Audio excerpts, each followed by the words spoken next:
I didn't use any grids or math to go from this to this, but how did I do it? This all started with one Twitter tutorial, no text, just numbers and pictures. Ime3927 does a lot of these interesting perspective studies. The way that this person dissects how they visualize 3D space is pretty interesting. You see these two images at the bottom right corner. It looks kind of like a cross-section of the bus they're drawing. And this line that goes through each of the cross-section is the center point of this cross in the middle of the viewpoint. You can see where the person is standing and the direction that the person is looking. They're not looking straight through the bus. They're looking to the left, which is why this is on an angle. What I'm trying to look at is, what does fisheye actually do to an image? When you look at the image, or the difference between fisheye and non-fisheye, it's distorted in that it pushes the image closer to the viewer in the middle and makes this part around a certain area pushed back away from the viewer. On a different plane horizontal to the viewer, it also distorts the image left and right, up and down. This line is relatively untouched in the middle, but as it gets to the edge, it is pushed downward. Just as this person is able to visualize 3D space and also predict the distortions of the different fisheye lenses, let's make this line from the top be where our eye line is and where we're looking at. I drew this ellipse here. I'm labeling these quadrants as quadrant A, B, C, and D. The image is going to be pushed out towards the view. So when I draw this character in this viewpoint, the edges of the circle are going to be made smaller. We're going to use the Y and X axis as sides for how we're going to distort the image from side to side. Anything that's close to this axis will be pushed further. After a certain point, this distortion decreases until it does the opposite.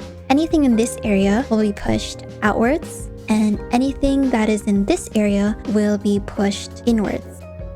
If you extend these points here and here, this in-between place will be pushed further in this direction, and these two areas will be pushed in this direction, essentially making an arc. These points stay the same, but the rest of the line is distorted. This part goes out and this in. How much these lines are distorted is again based on how close it is to the center. Let's break it down into the steps and how I drew this. I know that there's 4 quadrants, and I'm going to place whatever is in each quadrant on the viewing circle. So this head is mostly in the A quadrant, the shoulder is in the B quadrant, and so forth. I know that in this outer edge circle, stuff is going to be pushed away from you, so they're going to look smaller, but in the center it's going to be pushed towards you, so I should make it bigger.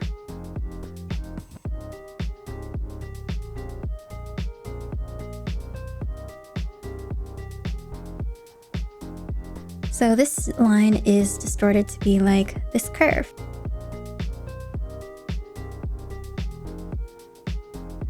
If I was doing regular perspective, these are straight lines, and using the help of these points, I'm going to curve them.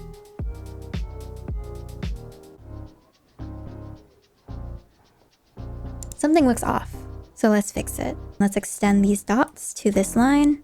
At this intersection, it's below. In between, it's above, and then below again. Separated all of the layers and colored them all on normal layers, except for the final part. Left the liner as it is, and then painted over top it. And for the light, I use vivid light. Paint all the areas that should be lighter. This proof of concept works, so let's make an entire image. First, perspective. Make it grayscale, and then add color. At the beginning of this painting, you can actually see real time because I streamed it, but I will go over how I just drew the regular perspective stuff really quickly. I do the viewing area. I want the whole image to be cropped into a rectangle, but at the same time have the whole image be distorted. Just defining the box of the train, and these two are the train doors. This line in the center is really important. It happens to line up with this middle line of this crosshair by coincidence. This line is just supposed to divide this trapezoid, which is actually a rectangle in perspective, in half.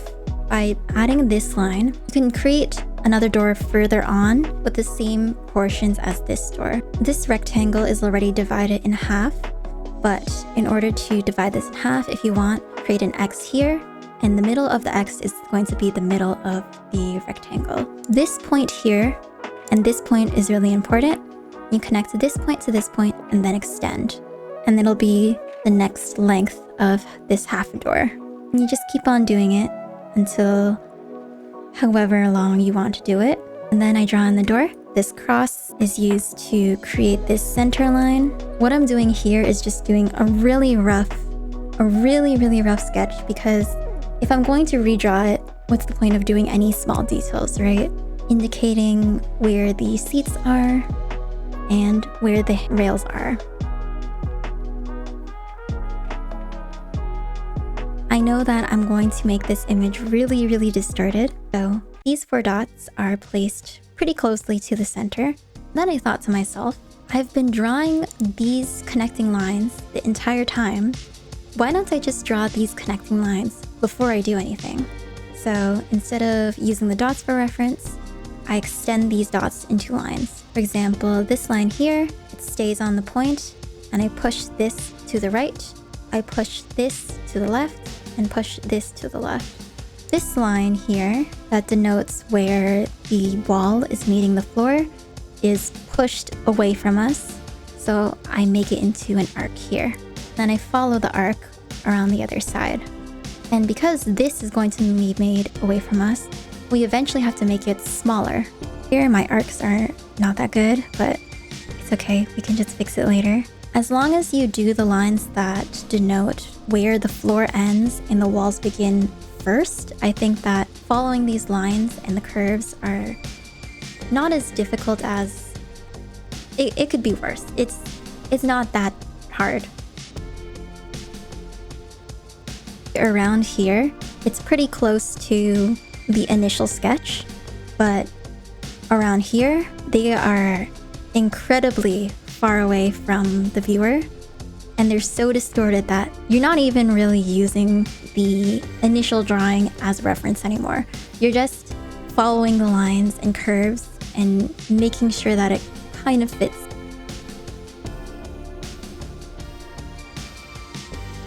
This entire seating area and also this other door here on the right, it's not even in the view area of the initial rough sketch. Something wrong in this image. Because I didn't distort this area enough, or I didn't push it back enough, this should not be parallel to this. I should have pushed it a little bit further.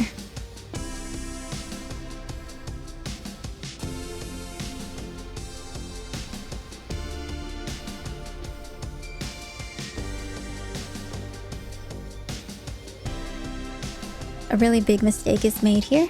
There's something wrong, because 1, 2, 3, 4, 5 between these 2 poles, and 1, 2 between these 2 poles.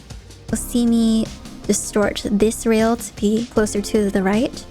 You'll see me add more handrails in between these areas.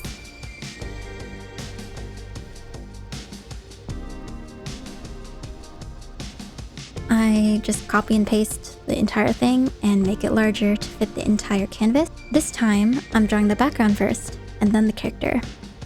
If I were to draw just a random guy standing straight, it would have to be curved like this box. If you see the behind the scenes of 3D films, you need to sometimes cheat to the viewer. If I were to put this guy really close to the camera, his entire face would be messed up. Rather than go for accuracy, I went for a little bit of believability, but not as distorted as the camera will make him to be. First, adjust the character's height and make sure the feet are on the floor. This guy is wielding a baseball bat based on this image, but I don't have any references of what his lower half looks like. I just Google baseball player and I look at the reference. Based on that, I can position the legs accordingly. mannequins are already simplified shapes, so the only distortion that you can kind of see right away is the head is flying right at you, so it's bigger. The left hand of the mannequin on the right is closer to the center, so it's bigger. And for the mannequin on the left, you can see the distortion in the legs, where the legs are closer to you, so again, they're bigger. I just did a really rough sketch that I eventually used for the line art.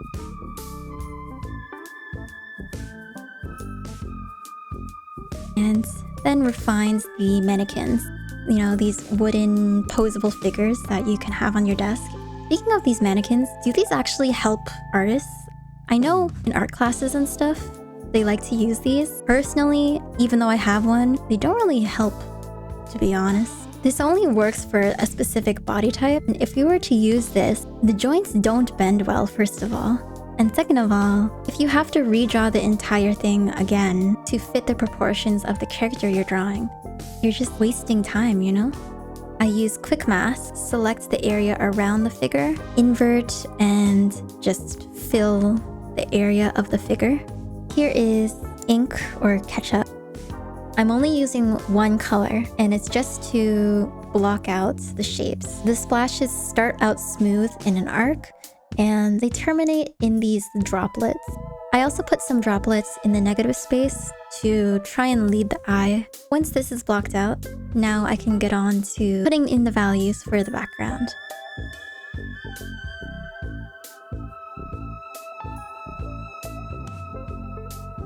I really wanted this main character's head to be fully in the light.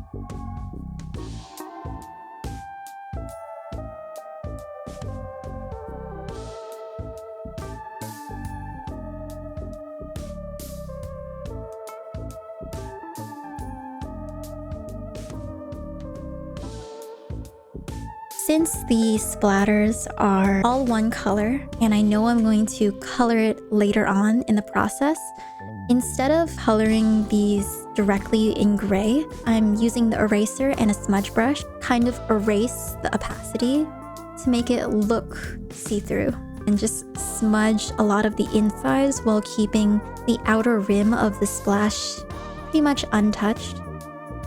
Going in with the hard round brush again and just adding more streaks to make it look more irregular. The highlights, they're more squiggly.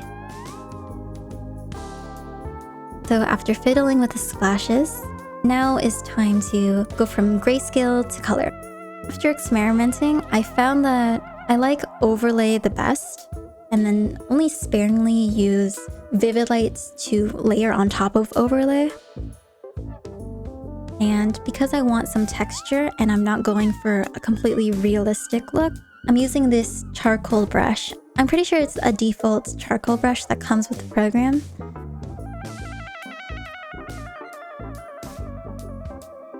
For the mannequins, I again used overlay mode, clipped it down to the original value layer so that when I painted on, it wouldn't go onto the background.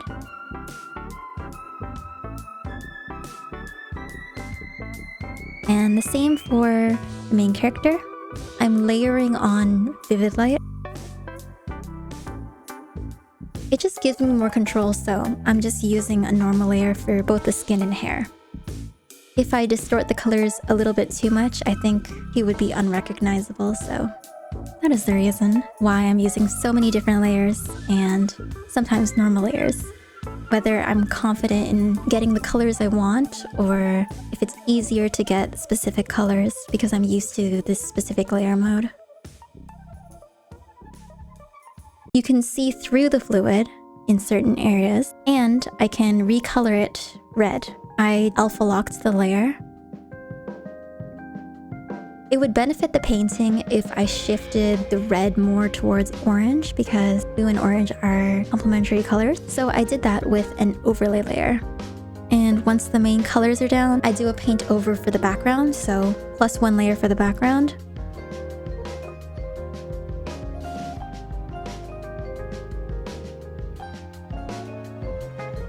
Another layer on top of the mannequins,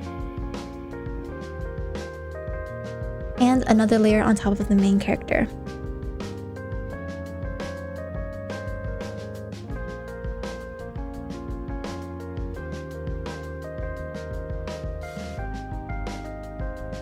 let's do the overlay. The overlay is on top of the background paint over, but below the mannequin layer and the main character layer. Going in with a soft brush and changing the color with hue, saturation, luminosity. The line art for the background is too thick. I tried fixing it by making the line art for the mannequins thicker, but I felt that it was a little bit too cartoony, especially when everything else is painterly. I just painted over the lines in the background to make them less noticeable. I want the background to look rough, so what you can do is go Filter, Render, Pearl and Noise. You can make that pearl and noise into an overlay layer to add texture.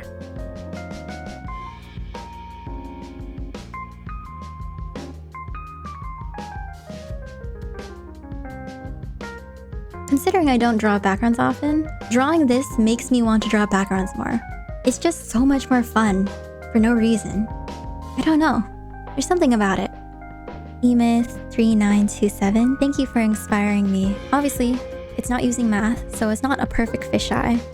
I'm planning on maybe doing a scade study soon, how to draw male faces, since I'm not really that good at it.